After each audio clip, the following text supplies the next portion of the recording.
By the way, did you see the Minions movie? No. I did not. Why not? You didn't dress up in a tuxedo? Nope. You don't believe in it? Nope. Do you think it's the greatest movie role out of all time? Yeah. Never been done Easily. before, ever in history? Yeah. It's never happened in the history of the internet. It's unbelievable. They're geniuses. The way they did it is they're absolute geniuses. The Minions or? Also the Minions. No. Just this idea, like you understand that all these kids watched the movie when they were children. Now they are, what are they, Gen Zs they're called? Now these Gen Zs are, 15, 16, 17, 18, 19, 20s, early 20s. How do you get those same people that really enjoyed Minions and Minions had a profound effect on their childhood to tap into the movie again? Yeah. You don't have to teach them about the product again. And they definitely don't want to watch a child movie, like a movie only for kids. So like tapping into Yeet and creating this like marketing plan, like with the memes and all that other stuff, it was just genius. It's like you basically get them to feel the nostalgia while also feeling the relevance. Yeah. And a really cool thing is Hip and happening. nostalgic. Pardon? Hip and nostalgic. Hip and nostalgic. How you cross that. And a cool thing is happening. It's like with some of these marketing, like Minions figured this out. There's something I've realized when social media came around. It's not just quality of content, but because younger generations get social currency by sharing things, Yeah. the thing that they share has to then make them cool as well. Like everything is content to these kids. So for example, going to Minions and just saying, hey, I went to the Minion movie isn't as cool as dressing up in an all black suit Yes. and going to it. Yes. Bringing bananas there and eating it, right? So it's like, I think what the people that did the marketing for this movie realized is the kids need to feel in on the joke. They're not just sharing like a nice piece of stand-up because they're like, this is really funny. Yeah. They have to almost like something ironically. I think that's where a lot of things grow. It's like, it starts as irony. We're actually kind of making fun of this thing. We don't really like it. And then all of a sudden, Kind of like it. I like it. Yeah. Here's this white rapper kid that wears a turban. It's kind of ironic to like him. Yeah. And then all of a sudden, oh shit, the music is kind of fire. Yeah. And then it's become a movement. And now you're down to be part of the movement because you started it. Yeah. Ironically. Weirdly, the kids need to be making fun of the thing that they like. Yeah. It's a weird time to be a content creator too. But is it risky for the movie franchise? Because now you turn this movie into like a joke. And so it becomes like Sharknado or some shit like That's that. interesting. And then, But I don't think if it's, especially because they already have hits in the can. yeah. So now you're coming out with another one. New kids probably are going to look at that like a 5-year-old's are going to be like, that's not for us. Possibly. That's, whatever. I think- or they'll just like it regardless. I think that A 5-year-old being like, 5-year-old yeah, goes, that's not never again. No. But not for me. It's not hip enough. Yeah. It's not hip enough, dude. 5-year-olds are the most hip. It's an interesting time to be a content creator because you got to get 5-year-olds who are very hip and with it. I just feel like it depends at this point on the movie. So if the movie itself is good, all those kids that went there ironically will be like, that shit was kind of fire. Like you got them in the door, now it's up to you to deliver. If you don't deliver, that's a one-time lick, and you're right. It's one and done. Try to recreate it. People are like, I don't need to come back. But if you get them in the door and they actually enjoyed the experience and liked the characters and thought the story was really cool, and you'll be able to look at, not watch time, but you'll be able to look at like the word of mouth and how many tickets are sold, et cetera, and see if people actually like it and be like, okay, we got something. Let's keep running it up. And you know what makes a lot more sense than the argument I made earlier? Kids don't care. They're going to like it regardless. You just got to get the 15-year-olds in. When you Now say kids, really- you mean children. 3, 4, 5. They don't care. They don't know what's, But now I think movie franchises or movie production houses are going to keep doing this type of thing. Oh, and then it will and just now it's become... going to be like cheesy. Well, also the people getting the jobs for the marketing grew up with the internet. Whereas before, because those kids are 25 now, 26, 27. Before, we didn't really grow up with the internet, so we're just kind of guessing. Yeah. Now these kids are like, nah, this is how you do it. I grew up with this. Yeah, we were talking about just the special, and I was asking the guys. I was asking Shub, and I was asking Shifty, and I was just like, what are the things within your generation that have become popular off of like merit, off of like the actual quality? Like obviously sports, you're popular if you score a lot of points because there's a metric that shows how good you are, right? But like, what are the pieces of content that are just purely, oh, this is brilliant. I have to give it up for this thing. Yeah. And it was very hard for them to come up with ideas. And I suggested Euphoria, and they're like, yeah, Euphoria. Like people, it's just kind of ubiquitous. Like this is a great show, and we like this show. But most of the things that they were saying were popular were kind of like jokes on top of jokes that had to do with memes. Right. Right? So it was like a constant sarcasm or like a meta approach to comedy. And it's very interesting because when creating content, do you want to create the thing that's made fun of so that people spread it? But like, how do you tell which one came first? Like, I feel like one perpetuates the other. Yeah. So I guess that's the question I was just posing was, are you playing into how kids share things and then creating the thing that is made fun of and then it's shared? Or are you organically trying to make something good and they're like, this is ridiculous, and then they share it? Yeah. I mean, I guess both happens all the time. I think they both do happen. The thing is, how do you game that system? You know, I think when we were coming up, and I could be completely fucking wrong, could be the exact same thing, but it feels a little bit more like, hey, if you make the really good thing, then people will see it. Yeah, or just cool wasn't, it's cool because we're all kind of laughing at it, then it becomes cool because we're all kind of doing it. It was just cool. But we did have ironic things that happened before. And there's one that I'll point out. I wonder if it was impactful for you guys. There was a time where MTV did a VJ competition. Yeah, I remember that. There was the guy that they wanted, who ended up working with MTV. Yeah. I don't know for a fact that they wanted, Dave I assume his name is Dave, and he ended up working for the company, being a VJ, and then went on and It was good, smooth. There's another guy who was a crackhead named Jesse. And he was literally like a heroin addict with a wild voice, wild hair. I think he was even fucking homeless, like some kind of like East Village kid, like whatever. And Jesse was so, he could barely read the teleprompter. The other guy was like, remember, he was like polished and he had the whole thing down. Repeat the line. The guy, but people, we thought, we're like, wouldn't it be funny if the guy that should never win, they're leaving it up to us. Wouldn't it be funny if the guy should never win? And we had this Minions-esque moment where we were like, let's create satire here. Let's be ironic. We're gonna ironically like the guy who's not good at his job. He is kind of authentically unique in himself, but he's not. And that movement, there was no internet. Think about that. We're like making phone calls to make this happen. Oh, wow. Imagine that with internet. There's memes about him. You have the polished guy who should get the job and the guy who should never be paid to talk in front of a camera. Right. And the never be paid to talk in front of the camera guy wins. I remember him winning. I don't remember anything about him, but I also don't remember everybody being like, oh, this guy, let's just laugh at him. Yeah. But the difference between this and a Minions is you didn't eventually be like, you know what, Jesse's great, dude. He's so good. I love this guy. I don't know that happened. You could tell me. Oh no, I don't think he ended up having like a big career after it. But and then that was the kind of fucked up thing is like immediately after it's just like, okay, we're done with that cool adventure. It's like Free Britney. It's like Free Britney was like kind of ironic. There are some people who actually cared, but most people didn't really even look into her psychology. It's like, oh, this is a cool thing to be a part of, and it's almost like ironic. Yeah, Free Britney. We had fun with it. We made. I wore a fucking Free Britney shirt on some pod. I forget what it was. I forget. Maybe it was on stage. I don't know, but it was like we're teasing this thing. I just hope that the younger generation still has room to appreciate real quality content. And I asked them, like, what's the musician that people like? And they're like, Drake. And I was like, oh, okay, well, this is quality music that they can, but they're not sharing it close to as much as they are that this guy that they can like ironically. Drake might have been the gateway into this thing, though. Because Drake, we all laughed at the fact that he was corny, but the music was undeniable. No, the corniness creates the room for the ironic support. All the memes where he's like dancing and like looking he's Degrassi, he's Wheelchair Jimmy, whatever. Yeah. So it's almost like that needs to play a part in it. Yeah, but I remember the baseline of it, and I'm not discounting what you're saying. I'm saying I think it's the gateway, because in addition, a lot of people were like, you call him corny if you want to, but the music fucking slaps.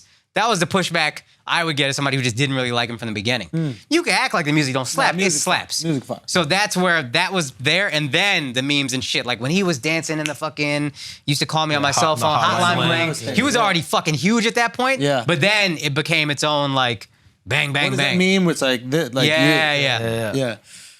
I don't know. I don't know. But I don't know what begets what, because like the reason why those memes are working is because we all know it. Like it's basically just like a digital inside joke. Everyone's like, oh, we've seen this meme. I know this guy. He has a funny face here that he doesn't like something, and he has a face that he likes something. That's the meme. Yeah, you know, there's a line in The Office. My wife loves The Office. Great show, but she loves it, so it's on a lot. And there's a line where like Michael Scott's like the goofy guy that nobody likes, and he goes, I love inside jokes.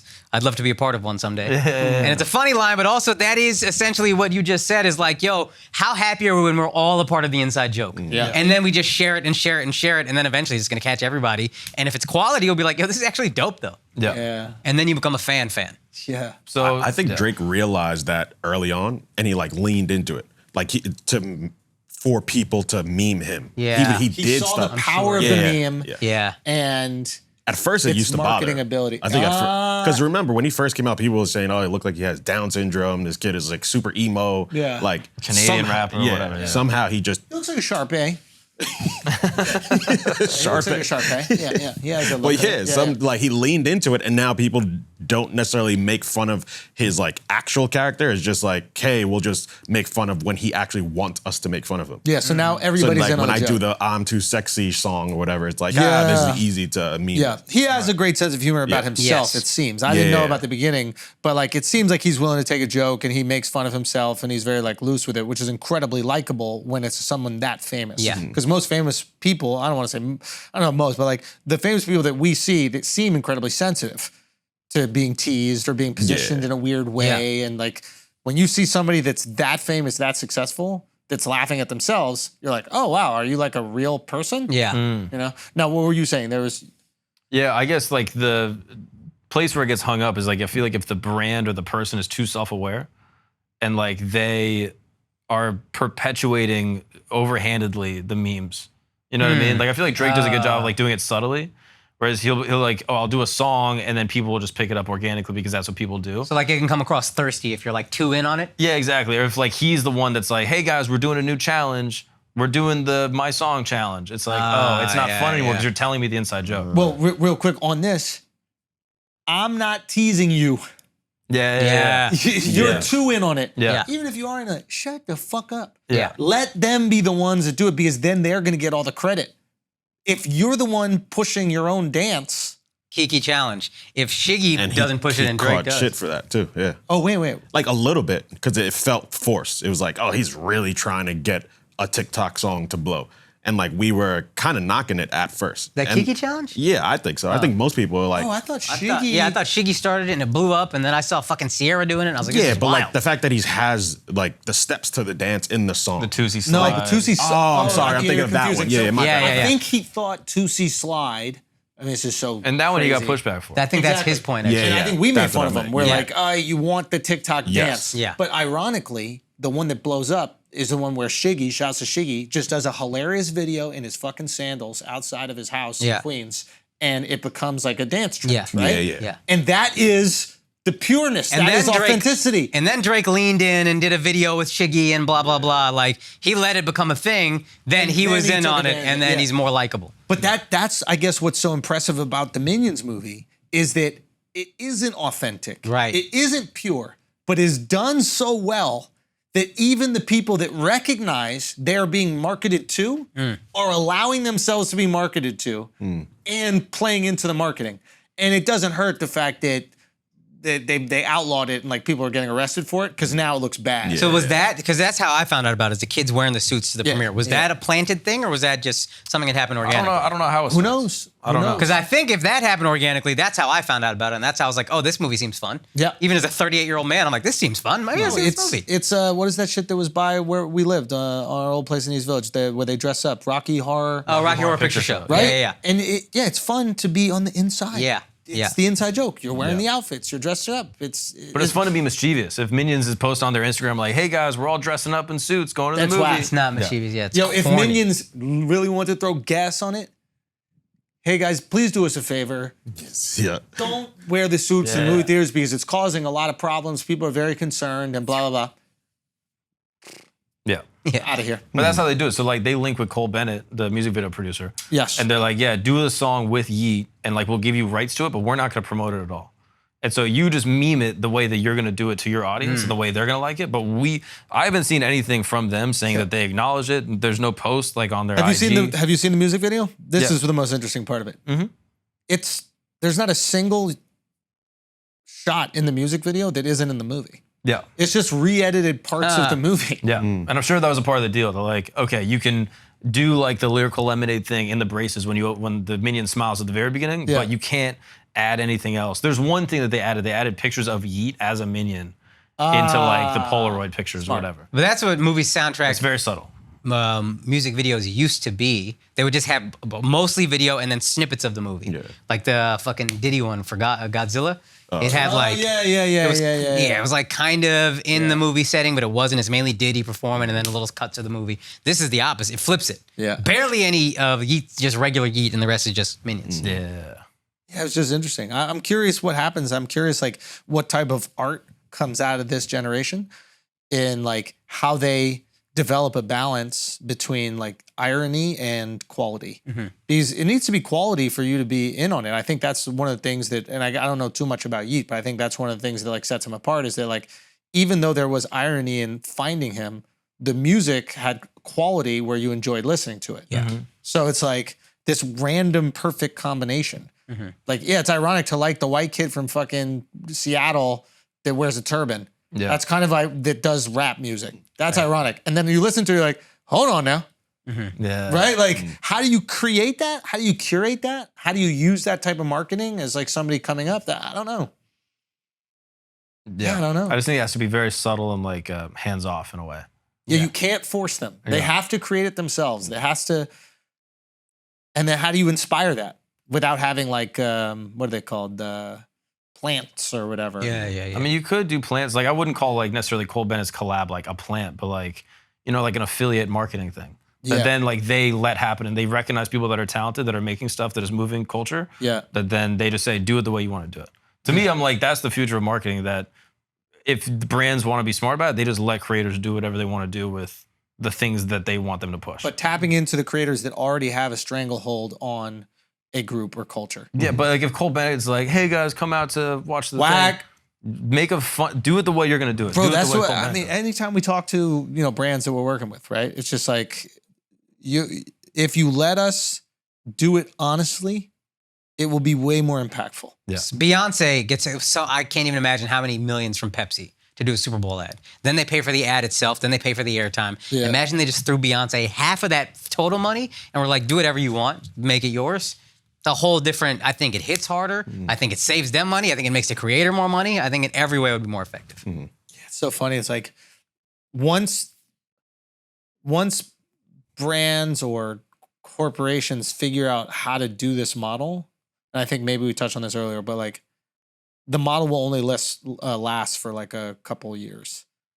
Like once it becomes obvious that every Pixar movie is tapping into the cool musician Yeah. and having them make like literally Hollywood is a race to be second. So right now there is a cartoon coming out and they're like, we need a song with Yes. Future. We need a Yeah. song with blah, blah, Yeah. blah. Cardi's gonna do a thing. Yeah. Yeah, literally, Playboy Cardi. How do we get Playboy Cardi to be in the new Dracula movie? He'll do the thing. Yeah. And it's like, and then, like you said earlier, we'll notice that we're being like marketed to, and then we'll reject the marketing